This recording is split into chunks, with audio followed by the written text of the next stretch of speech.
Bienvenue à un nouvel épisode de Écouter même de loin avec Mathieu Boss-Fortin.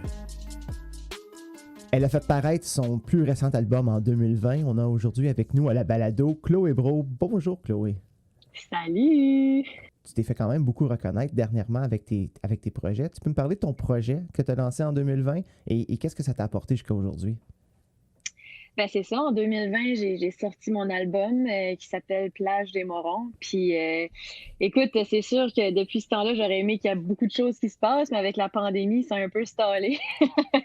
On a fait pas grand spectacle et tout ça, mais j'ai eu beaucoup de reconnaissance dernièrement. Comme tu as dit, j'ai gagné prix album de l'année au Gala 506 de Musique NB. Puis là, je viens de gagner aussi une vitrine rideau quand j'ai fait les Franco-Fêtes, pas si longtemps passé. Fait que c'est le fun de savoir que mon album puis mon spectacle se fait aimer par le public puis les pros. Mais j'ai tellement hâte de juste embarquer sur une scène de nouveau puis de présenter ce beau projet-là que ça fait un bout qui mijote puis qui... aux gens qui vont l'écouter et danser, là. Ouais, exactement.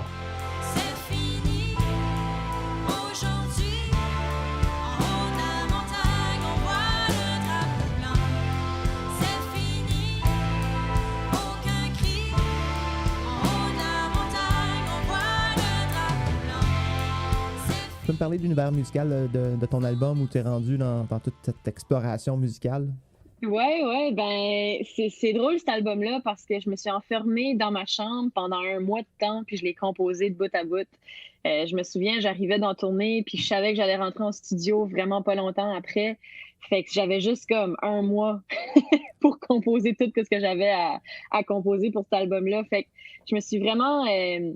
I guess qu'il y a un style en particulier qui a ressorti, puis je pense que c'est parce que justement j'ai commencé à composer à la basse, au synthétiseur aussi. Fait que tu peux vraiment voir une évolution entre mon EP puis mon album.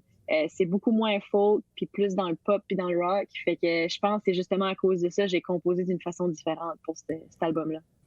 On parle de maturité, on parle que, tu sais, on compare ton projet, La Plage des Morons, versus ton premier album.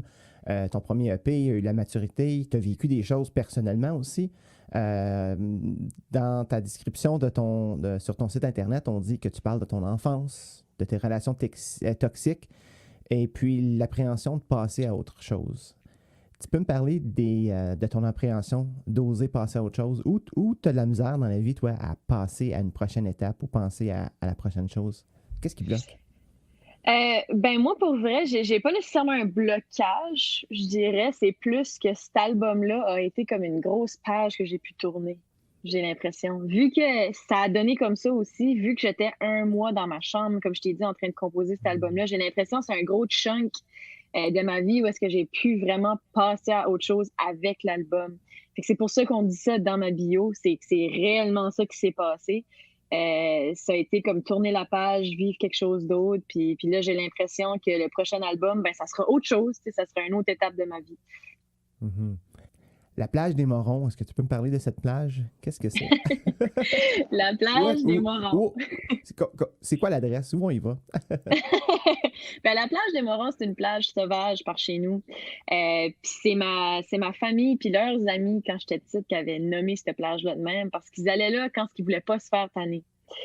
Fait que c'était eux autres, les morons. C'était nous autres. Puis je trouvais que ça fitait bien dans l'album, puis surtout comme titre d'album parce que on a toute une petite plage des Morons, on a toute une petite place où est-ce qu'on va relaxer, puis où est-ce qu'on va là pour comme pas se faire tanner, puis juste se ressourcer. Puis je trouve que ça englobait bien l'album. Si les gens avaient à écouter seulement une chanson sur tout l'album pour apprendre vraiment à saisir qui tu es ou qu'est-ce que c'est ton vibe musical, quelle chanson tu leur recommanderais? Wow, ça c'est une bonne question. C'est tough parce qu'ils sont toutes tellement différentes. Mais je pourrais dire la chanson qui me fait vibrer le plus, ça serait la chanson Noir ou Blanc. C'est une tune où est-ce que je me suis vraiment laissée aller. Puis, tu sais, le refrain, c'est un peu comme si on est une gang qui crie, tu sais, là, pour dire, OK, on laisse le soleil rentrer. Puis ça fit un peu aussi avec qu'est-ce qu'on est en train de vivre tout de suite. C'est beaucoup dark, tu sais, la pandémie. C'est étouffant un peu. Puis c'est un rappel pour nous dire, OK, ça va être mieux. Ça va être de mieux en mieux. Puis un jour, ben, on va pouvoir voir les rayons du soleil rentrer de nouveau, puis tout va bien aller. Fait que je dirais que c'est cette chanson-là que je colle le plus à tout de suite. Quand tu as composé cet album-là, tu étais un mois dans ta chambre, enfermé, à composer. Parle-moi de ce processus-là. Qu'est-ce qui se passe dans ta tête? Où vont tes idées? Comment tu mets ça sur papier? Qu'est-ce qui a donné la direction de tes textes puis de l'album qu'on a en ce moment? C'est spécial, je vais te dire. C'était la première fois que je composais de cette façon-là. J'ai juste comme plugué tous mes instruments à mon computer. Puis j'ai commencé à faire des trames sonores un peu. Je compose beaucoup la musique avant les textes. Puis c'est vraiment de même que j'ai fait tout mon album. Je composais toute la musique. Puis s'il y a un riff qui me trottait en tête, ben là, je plaçais des paroles sur ce riff-là. Puis ça a été beaucoup de va-et-vient, tu sais. J'essayais beaucoup de me placer. Vu que j'avais un deadline, il fallait que je me place une pression, tu sais. Fait qu'à chaque jour, j'avais comme un objectif de soit composer une tune, au moins composer la musique d'une tune. Fait que je me focusais là-dessus. Puis, tu sais, il y a beaucoup de choses qui a pas marché puis qui a pas fait la cote sur l'album parce que, justement, j'étais juste en train de jammer puis essayer des affaires. Puis, à un moment donné, ben, à force de créer comme ça, ben, il y a des tunes qui ressortent de ça puis des bonnes tunes, tu sais.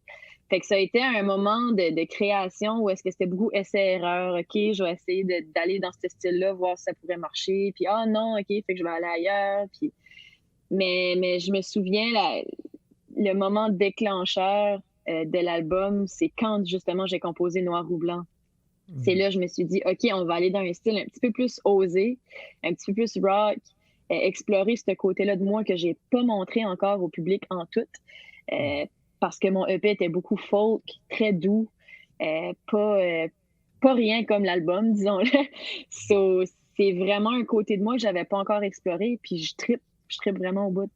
La plage des Morons, c'est ton dernier album. Les gens peuvent l'écouter sur les plateformes numériques, mais ils pourront probablement se l'acheter en personne lors d'un de tes spectacles. Merci Chloé d'être avec moi aujourd'hui. Ça fait un plaisir de parler avec toi. Merci beaucoup.